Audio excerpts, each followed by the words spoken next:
Level 1. The Schoolboy. The pitch smells like cut grass and cold mud, and something underneath both of those things that is specifically the smell of a rugby pitch in November in a country where it rains 9 months of the year. You are 11 years old, and you are standing in a line with 14 other boys who are all looking at the teacher the way boys look at something they are trying to decide whether to be afraid of. The teacher is a former prop who played semi-professionally for 8 seasons and whose neck has the specific architecture of someone who has spent years in a scrum and whose knees don't bend correctly in cold weather. He doesn't explain rugby to you. He throws you a ball and tells you to run. You run. Something happens in the first tackle. Not the tackle itself. You hit the ground and the impact is more than you expected. And your shoulder tells you something you will hear from your shoulder many times over the next 20 years. What happens is the getting up. You get up and you run again, and the teacher nods once, and that nod contains more useful information than anything he will say to you for the rest of the season. Rugby selects for something specific that most sports do not. Not the biggest, not the fastest, the ones who get up, the ones who get hit and recalibrate and hit back. The teacher, Mr. Callahan, you will remember his name your entire career, watches 80 boys across the year and identifies 6 of them. You are one of the 6. You don't know you've been identified. You just know you're going back next week. You don't know why exactly. You just know. That's the moment. That's always the moment. Level 2. The Academy. The Academy letter arrives on a Thursday.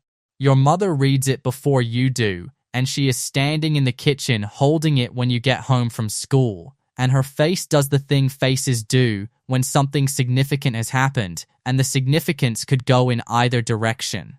You read it. Invited to trial for the Regional Academy program. Report to the training ground on Saturday at 8 a.m. The Academy is where you first understand that talent is not the differentiator. Every boy at this trial has been the best player at their school. Every boy at this trial was identified by a teacher like Mr. Callahan. The differentiator at this level is what you do with the talent, the coachability, the work rate, the specific mental quality of accepting a correction and implementing it in the next drill rather than defending against the correction. You make the Academy. The stipend under the 2025 World Rugby Regulation 12 update, formalizing what most academies already paid informally, is up to $8,900 per month for full-time training commitments, tax-free up to $12,000 per year. You are 16. This is not enough to live on, and it was never meant to be. You live at home. Your parents drive you to training twice a week. The academy coaches assess position. Rugby's positional architecture is the most specific of any contact sport. 15 positions with distinct physical profiles, skill requirements, and roles within the system. You are a number 8. Back of the scrum. Ball carrier. Link between forwards and backs. The position that requires you to be simultaneously the biggest person who can run like the fastest and the most physically demanding one on the pitch for 80 minutes. The injuries begin here. Nothing structural, bruised ribs, a split lip, concussion protocols invoked twice in your second year, which means you sit out 2 weeks while your brain recalibrates and you watch training from the side of the pitch with a specific frustration that is different from boredom and closer to the feeling of watching someone else wear your life. You learn to manage the frustration. This will become the most important skill you develop. Level 3, semi-professional, championship club. Your first contract is $28,000 per year. Semi-professional leagues, England's RFU Championship, regional ERC feeders, the equivalent competitions across Europe, offer stipends from $10,000 to $30,000, insufficient for a full-time livelihood without additional income. Your contract is at the upper end of that range. It is not enough. You work 3 mornings a week at a construction supply company. Your kit bag goes in the back of the van. The gap between the academy and the semi-professional game is physical in a way you did not fully anticipate. Academy rugby is intense and disciplined. Semi-professional rugby is intense, disciplined, and played by men for whom this may be the highest level they ever reach, and who therefore approach every match with a specific weight of intention that you learn to respect the first time a 32-year-old loosehead prop explains the game to your collarbone in a ruck in Coventry. You adapt. This is the entire job description at this level. Adapt faster than your body and your ego want to. The coaches here have seen every kind of talent, and they have learned that talent without adaptability produces a player who peaks at exactly the level where adaptation became uncomfortable. You have watched 2 academy graduates at this club refuse to adapt, and you have watched both of them playing club rugby 2 tiers below this within 18 months. The lesson is not abstract. The Denny's scene is a Saturday night in November in Birmingham. You've played 30 minutes of the second half with a rib that is telling you things you're ignoring. You win. The changing room afterward has the smell of every changing room after every win, sweat and relief, and the specific warmth of 15 men who endured something together. Someone has brought a case of beer that nobody officially sanctioned. Your prop, Tony, a former steelworker from Pontypool, who is 34 and playing his 12th semi-professional season, puts his hand on the back of your neck and says, "That's a rugby player." 4 words. You will hear more elaborate praise later in your career. None of it will land the same way. You drive home at midnight. The rib hurts. The motorway is empty. You are 21 years old, and you are exactly where you are supposed to be. The window is open. You will not catch this specific feeling again. Level 4. Professional contract. Premiership or top 14. The agent calls on a Tuesday in April. A Premiership club has watched 3 of your matches. They want to discuss terms. You sit in your van outside the construction supply company and the agent talks and you watch your own hands. Because that's what you do when something significant is happening and you need to stay in your body. The contract is $85,000, standard for an emerging forward without international caps. After agent fees, typically 10 to 15% of the gross, and income tax at the higher rate, the net is approximately $52,000. The Premiership club provides accommodation support for the first 12 months. The relocation package, up to $15,000, tax-exempt if documented correctly, covers your move. Your first week at the club's training ground produces a recalibration of every physical benchmark you thought you had established. The professional game's preparation is different, not in kind, but in precision. Nutrition tracked to the gram, sleep monitored by a wearable device, GP's data from every training session analyzed overnight and presented to you and your position coach the following morning, showing exactly which runs you made, which you missed, and what your acceleration profile looks like compared to the position standard. Players with 92% availability over 3 seasons earn 27% more on average. You learn this not from a contract clause, but from watching who gets the extensions. You become the person who never misses a session, unless the medical team prohibits it, which they do 3 times in your first year, and each time you spend the days on the sideline watching with the specific frustration you first learned to manage in the academy. You are a professional rugby player. The van with the kit bag in the back is parked outside your parents' house where it will stay until you can sell it. You never sell it. Level 5. Established first-team player.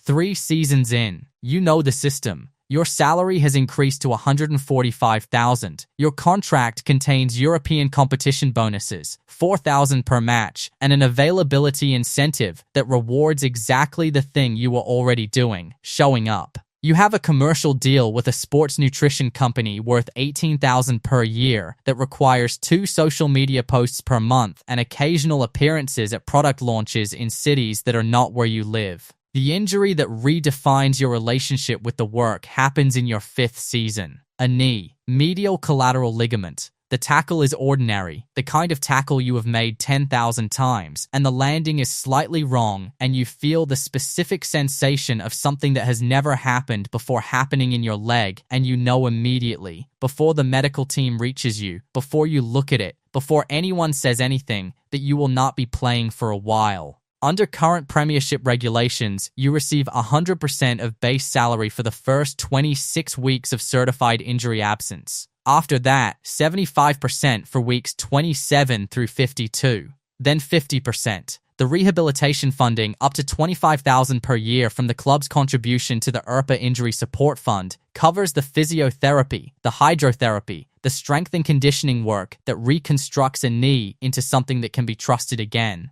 The reconstruction takes 7 months. You are at the training ground every day. You watch your teammates train from the rehabilitation suite with the frustration you have spent 12 years learning to manage. And you manage it better than you did at 16, but not as well as you would like to. Your partner, Sarah, is a physiotherapist. She has treated professional athletes. She knows what 7 months actually means in terms of what the body is doing and what the mind is doing to the body.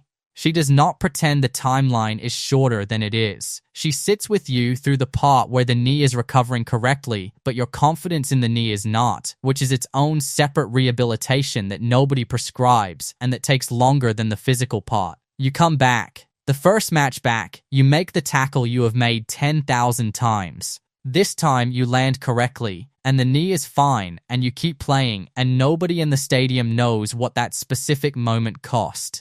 Level 6. International Player. National Squad. The call-up is a text message, not a ceremony, not a formal letter. A text from the team manager at 6 p.m. on a Wednesday saying, "You're in the squad for the autumn series. Report to the National Training Center on Sunday."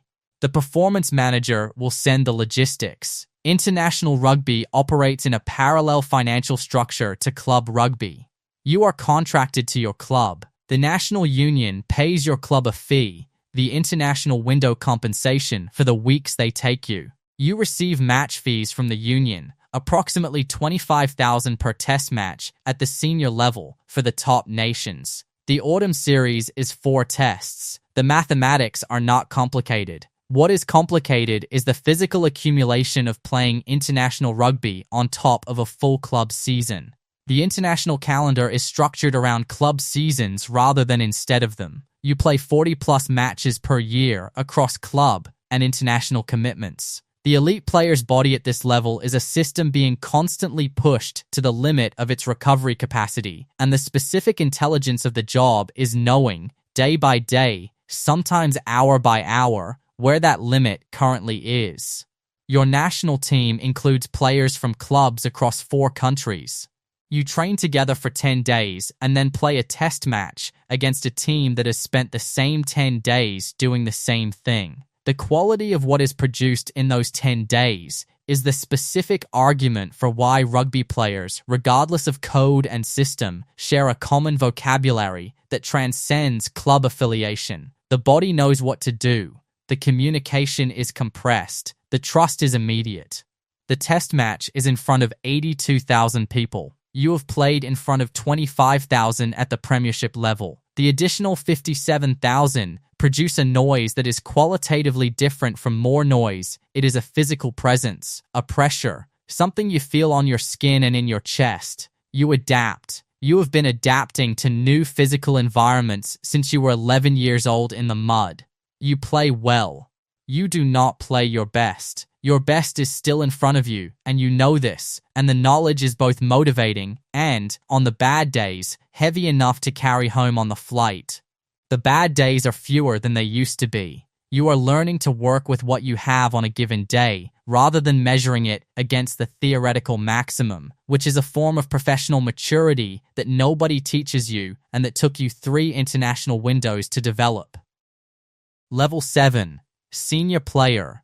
Club Captain. The captaincy arrives with a handshake and a conversation in the director of rugby's office. You are the person who has been here the longest among the players who will be here the longest. The captaincy is not primarily about performance. Your performance has been established for years. It is about the management of a squad of 35 professional athletes across an 8-month season, which requires the specific skills of someone who can read a changing room, manage the difference between what a player needs to hear and what they want to hear, and maintain the standards of a team through the inevitable stretch of 3 consecutive losses in December, when the weather is wrong and the schedule is brutal, and 3 of your starters are in the rehabilitation suite. You earn $210,000 now. After tax, after agent, you have a mortgage. You have 2 children, a girl, 4, and a boy, 18 months. You are away from them for training camps, for away matches, for the international windows that take you out of the family home for 3 weeks at a stretch 4 times per year. Your daughter has started asking why you leave. You give her the answer that is true, because it's my job and I love it. She nods in the way children nod when they accept an answer they don't fully understand yet.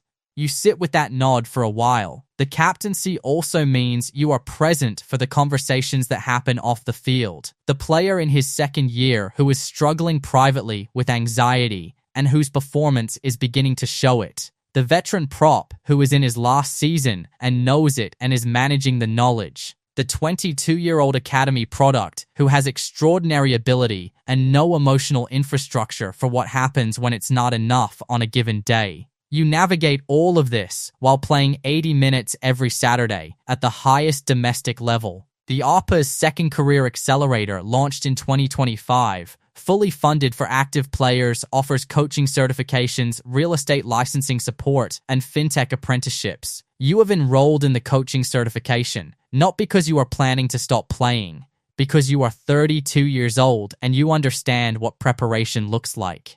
Level 8, Twilight Career. Final contract. The contract offer is for 1 year. You have been on 3-year deals since you were 26. The 1-year offer is the club being honest without being explicit. You take it because you want one more season and because the money is still $160,000, down from your peak, up from where most people's careers end, and because the alternative is stopping and you are not ready to stop. The body's accounting becomes explicit at 35 in a way that it was implicit before. You have had 2 significant injuries. The accumulated impact of 15 professional seasons, the tackles, the scrums, the rucks, the matches played through things you were advised not to play through, has produced an inventory of damage that the sports medicine doctor describes as remarkable for its extent and not unusual for its nature. Your joints, your neck, the headaches that come most Sundays now and that you do not attribute publicly to anything specific. The Rugby Players Association has been running sea awareness programs since 2023. The research on chronic traumatic encephalopathy in contact sport athletes is not ambiguous about the mechanism. You know what you know. You play anyway because stopping is a choice, and you have not yet made it. You play 32 matches in your final season, some of the best rugby of your career. The body, told it is on a countdown, seems to understand and cooperate. You move with the specific efficiency of someone who has stopped wasting energy on unnecessary things because they know exactly how much energy they have and exactly what it needs to do. The last match is a Premiership semi-final. You lose in extra time. You stand on the pitch afterward in the specific silence of a crowd that has just watched something it didn't want to watch end. Someone on the opposition comes to shake your hand. You shake it. You look at the pitch for a moment. 15 years of pitches. This one. All of them. Level 9. After the whistle, retirement. The NRU Transition Fund pays NZ $2,500 per month for 12 months post-retirement to players who complete vocational training. The Europa's second career accelerator is fully funded. You use both because you enrolled when they told you to enroll rather than waiting until you needed them, which is the specific difference between the player who retires with a plan and the player who retires with a memory. You coach. Academy level first, then the senior squad's defense structure, then a head coaching position at a championship club that is exactly the level where you played van and kitbag rugby at 21, and that is now, from the other side of the whiteboard, the most interesting problem you have encountered since you were playing. The headaches are managed, not resolved. Managed. The doctor uses the word degenerative for the neck. You use the word chronic for the mornings. Your wife uses the word consistent, which is both accurate and kind. Your daughter is 11 now. She plays rugby. You watch her from the sideline on Saturday mornings in the November mud and the cold and the cut grass. The pitch smells like it always smelled. She gets hit in the second half. Not badly. A tackle. Normal contact. The kind of tackle you have made and received 10,000 times. She hits the ground, and the impact is more than she expected, and you see her shoulder tell her something, and you watch her get up. You watch her get up. She runs again. You nod once from the sideline. She doesn't see it. It isn't for her. It's for the version of you that Mr. Callahan nodded at when you were 11 years old in the mud and didn't know yet what was starting. It was always going to cost this much. You would do it again tomorrow.